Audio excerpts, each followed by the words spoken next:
Hope you have found this video useful. The best way to support the channel and ensure you don't miss our next upload is to subscribe.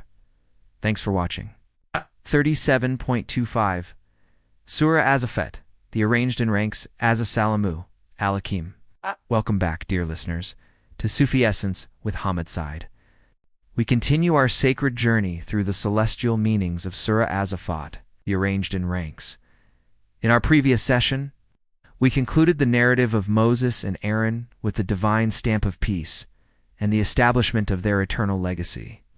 Today, in part 37.25, we transition into the story of Prophet Elias, Elijah.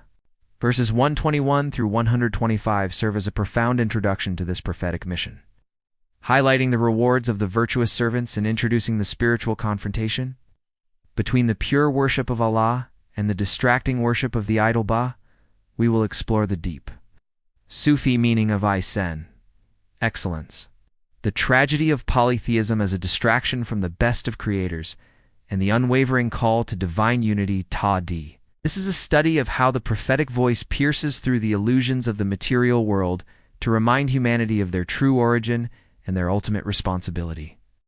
Kanzul, Iman, Quran, Surah As-Saffat, the arranged in ranks. Chapter 37, verse 121.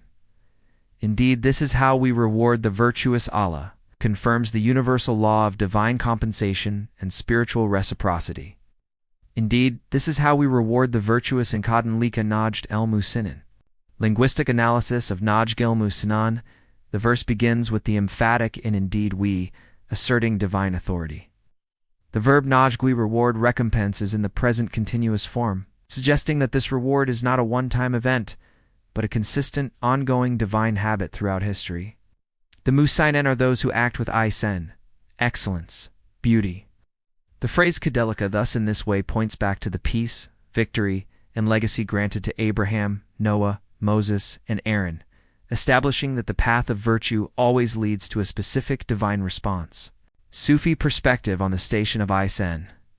In Sufism, Iḥsān is the highest of the three levels of religion Islam, Iman, Iḥsān. It is the station of witnessing. This verse teaches that the reward for worshipping Allah as if you see Him is the manifestation of divine beauty in one's own life. The sklik seeker understands that the reward is not just a future paradise, but a present state of proximity curb. To be a muhsin is to act beautifully, because one's heart is filled with the beauty of the Creator. The reward is commensurate with the level of one's should. Spiritual witnessing.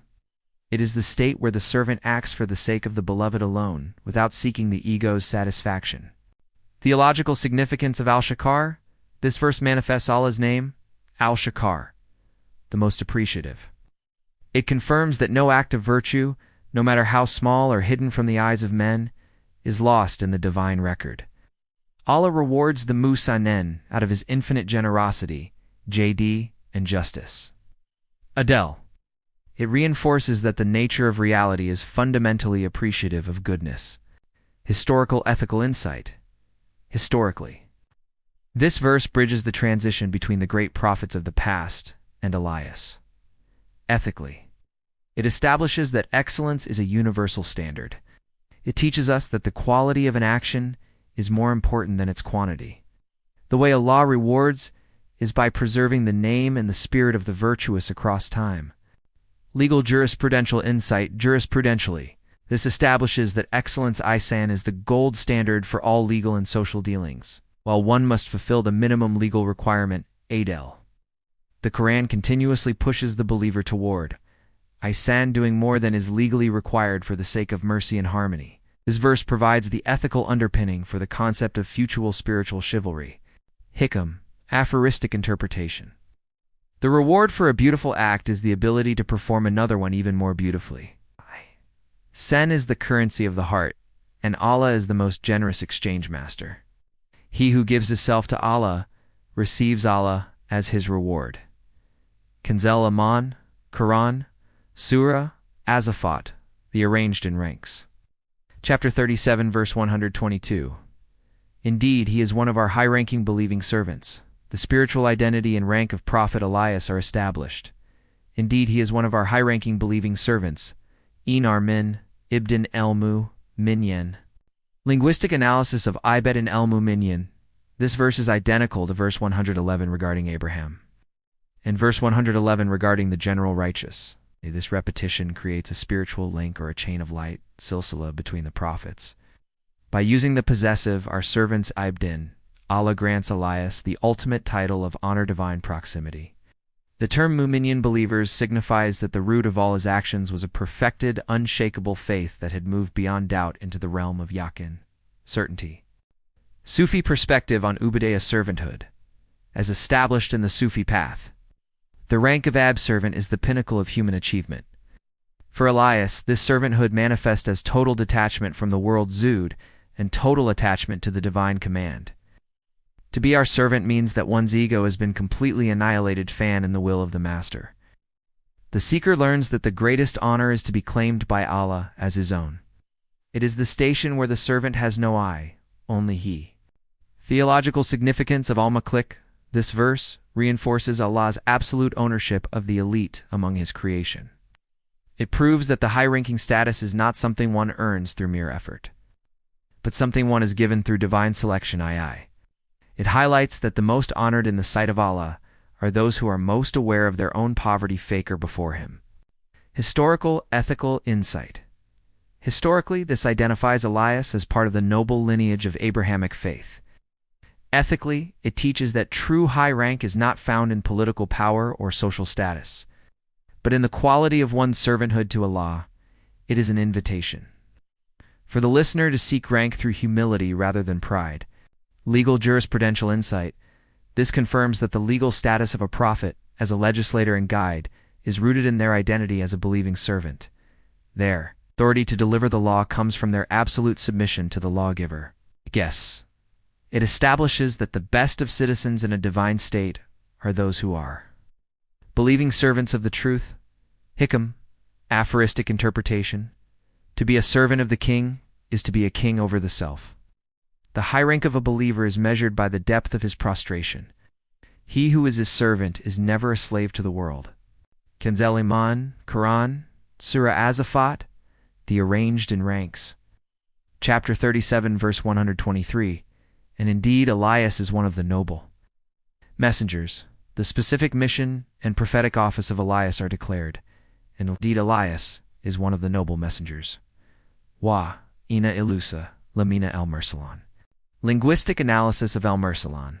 The name Ilyas Elias, Elijah, is introduced with the emphatic ina and the lm of emphasis. Lamina. Mursalan is the plural of Mursalan, who is sent. This signifies that Elias did not speak of his own accord. He was a divine emissary sent with a specific purpose to his people. The structure of the sentence places him in a specific class of elite human beings who carry the weight of revelation. Sufi perspective on the sent one. In Sufism, the Mursal represents the descent of divine knowledge from the unseen Gabe into the realm of multiplicity. Shada. Ilyas is a symbol of spiritual zeal. Gara. He was sent to a people who had forgotten their origin, and his presence was a remembrance sticker. The Sklik sees in Ilyas the archetype of the spiritual guide who stands firm against the currents of his time, unmoved by the distractions of the masses. He is the breath of the spirit in a dead society. Theological significance of Albieth. This verse highlights Allah's attribute as Albieth, the resurrector, the sender. It proves that Allah never leaves humanity without guidance. The sending of a messenger is the ultimate act of divine mercy. Ragma confirms that prophethood is a gift from Allah, not a rank attained by human striving. Historical, ethical insight. Historically, Elias was sent to the kingdom of Israel during a time of rampant idolatry and moral decay. Ethically, this verse teaches the importance of divine mandate. Messenger's value is not in his popularity or his ability to perform miracles, but in the truth of the one who sent him. It teaches us to respect the office of the messenger. Legal, jurisprudential insight. This verse establishes the legitimacy of the sent messengers as the primary source of legal and moral authority. Their nobility karam is a reflection of the nobility of the message they carry. It provides the legal basis for the obedience owed to the prophets at al-Rasul. Hikam, aphoristic interpretation. You are not defined by the world you are in, but by the one who sent you into it. A messenger is a bridge between the eternal and the ephemeral. When the king sends a letter, the wise man looks at the seal, not the paper. Kanzul, Iman, Quran, Surah As-Saffat, the arranged in ranks. Chapter 37, verse 124. When he said to his people, "Do you not fear?" The prophetic warning and the call to mindfulness begin. When he said to his people, "Do you not fear?" Idh quola lakomik alba tatakon. Linguistic analysis of tatakon. The word takfir, fear, mindfulness, piety, protection is used here in a rhetorical question alb. Do you not? It is an appeal to their innate conscience and their survival instinct. Ilyas is asking, do you not have the awareness to protect yourselves from the consequences of your actions? The use of IDH when invites the reader to witness the moment of confrontation. Sufi perspective on tak. For the Sufi, tak is not just fear of punishment, it is the fear of separation from the beloved. It is the guarding of the heart, gif al-kalb, from anything that distracts from the divine. Ilyas is calling his people to the station of spiritual vigilance. He is asking them to beware of losing their spiritual essence in the worship of the material. Tak is the shield of the soul in the battlefield of the world. It is the beginning of the path to Marifa knowledge. Theological significance of Al-Rakev. This verse invokes the awareness of Allah as Al-Rakev, the watchful. Ilyas is reminding them that they are being observed. The call to tak is a call to align one's internal state with the reality of divine oversight. It emphasizes that every action has an ontological consequence. Historical, ethical, insight. Elias faced a people obsessed with the fertility god Ba and the pleasures of the flesh. Ethically, he challenges their lack of moral accountability. He reminds us that the first step to social and spiritual rectification is the awakening of the fear of Allah. Without taki, society dissolves into chaos and selfishness. Legal, jurisprudential insight. Jurisprudentially, tak is the internal regulator of the law. Without it, the law is merely a cold instrument of punishment. Ilyas establishes that the goal of every prophetic call and every legal system is to create a society governed by internal mindfulness and self-restraint rather than just external force. It is the spirit of the law. Hikam, aphoristic interpretation. The beginning of wisdom is the fear of Allah, but the end of wisdom is the love of Allah. One cannot reach the end without passing through the beginning. Tak is the garment of the soul.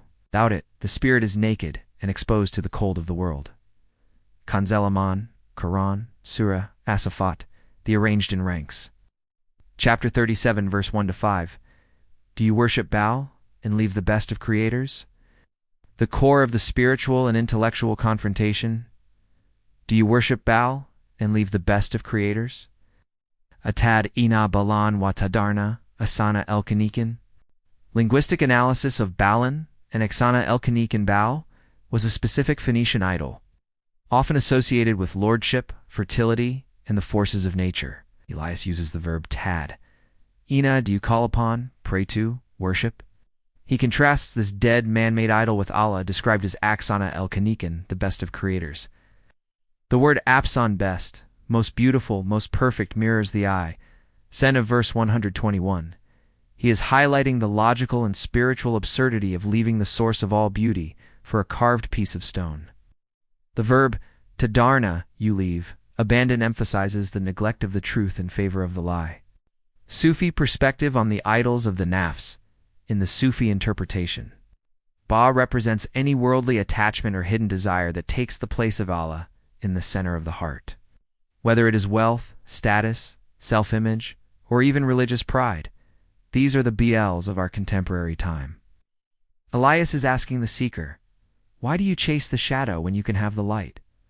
Why do you worship the means and forget the provider? To leave the best of creators is to choose the finite over the infinite. It is the ultimate spiritual tragedy, starving at a banquet because one is obsessed with the pattern on the plate. Theological significance of Al-Khaliq. This verse emphasizes Allah's attribute as Al-Khaliq, the creator. By calling him the best, Ilyas is not suggesting there are other creators in reality, but is using a superlative to show that everything else is merely manufactured. ma'nu, or imagined, while Allah creates from absolute non-existence. It highlights the uniqueness of divine creation, ibda. It reinforces that only the Creator is worthy of the heart's devotion. Historical, ethical insight. This verse highlights the timeless conflict between revealed truth and cultural tradition. Ethically, it teaches us to question the idols of our own society, consumerism, celebrity worship, and egoism. It emphasizes that gratitude should be directed to the source, not to the instruments. It shows that the mission of the Prophet is to restore the natural state fira of humanity. Legal jurisprudential insight. This establishes the legal and theological prohibition of shirk polytheism as the greatest of all injustices. It defines the primary duty of the human being, to recognize the Creator and reject all false lords. It provides the basis for the legal protection of ta'di within the Islamic community. Hikam, aphoristic interpretation. Every idol is a thief that steals the heart's attention. Why beg at the door of a statue when the best of creators invites you to his presence? To worship the created is to insult the Creator. The heart was made for the one. Do not crowd it with the many. Hadith. The essence of excellence, Iḥsān. The reward for the virtuous Muḥsinīn, mentioned in verse 121, is deeply rooted in the quality of their inner awareness during worship. The Prophet Muhammad, peace be upon him, said, Sen is to worship Allah as if you see him, for if you do not see him, he certainly sees you. Related in Sahih Muslim Hadith. Contextualization and analysis, Sufi emphasis. The constant witness. The muezzin lives in a state of perpetual awareness of the divine gaze. This is the secret to Ilyas's courage in confronting the worshippers of Baal. When you see the best of creators, the idol of Baal becomes insignificant and pathetic. The vision of the heart overrides the sight of the eyes. Sufi practice. The seeker is taught the practice of muraqabah, mindfulness observation, to reach this state. By remembering that he certainly sees you, the seeker purifies their intention, niyya, and action, becoming a high-ranking believing servant who is fit for the divine reward. This hadith is the instruction manual for becoming the Muḥsinīn described in the verse. It is the path from the fear of verse 124 to the vision of verse 125. We conclude part 37.25. We have seen how the virtuous are eternally rewarded, and how Ilyas, as a noble messenger, challenged the spiritual illusions of his people. We learned that the call to taqwa is the essential first step in rejecting the bowels of the world in favor of the best of creators. May Allah grant us the vision of Iḥsān, the humility of true servanthood, the strength to leave all that distracts us from His absolute unity. O Allah, Asana el-Kanikan, the best of creators, we ask you by the rank of your high-ranking believing servant, Ilyas, to make us among the Muḥsinīn who worship you as if they see you. Cleanse our hearts of all beals, all hidden idols of desire, pride, greed, and worldly attachment. Grant us the taqwa of the noble messengers and the steadfastness of those who are sent by you. Reward us with your proximity, and let us be known in the heavens as your faithful servants. Deliver us from the slavery of the created into the sovereignty of the Creator. Amin.